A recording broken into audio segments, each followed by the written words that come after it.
আসসালামু আলাইকুম। স্বাগতম জানাচ্ছি আজকের গুরুত্বপূর্ণ সংবাদে।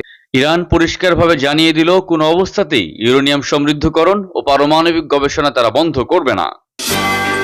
ইসরায়েলের জন্য লুকিয়ে অস্ত্র আনা সৌদি জাহাজ ইতালিতে আটক। শুনছিলেন সংবাদ শিরোনাম, এবার বিস্তারিত। অনুরোধ থাকবে, ফিলিস্তিনের স্বাধীনতা চাইলে অবশ্যই কমেন্টে ইয়েস লিখুন।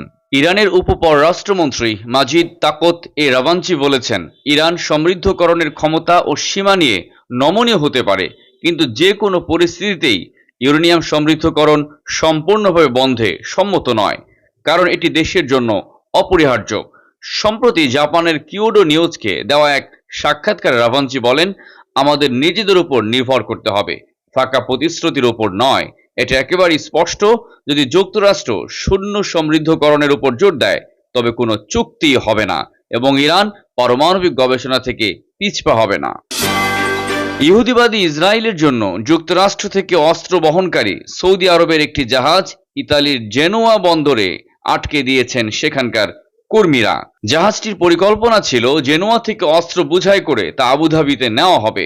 দ্য ক্রেডেলের প্রতিবেদনে বলা হয়, বন্দর কর্মীরা জানতে পারেন জাহাজটিতে ইতিমধ্যেই অস্ত্র ও গোলাবারুদ রয়েছে, যা ইসরায়েলে পৌঁছানোর কথা ছিল।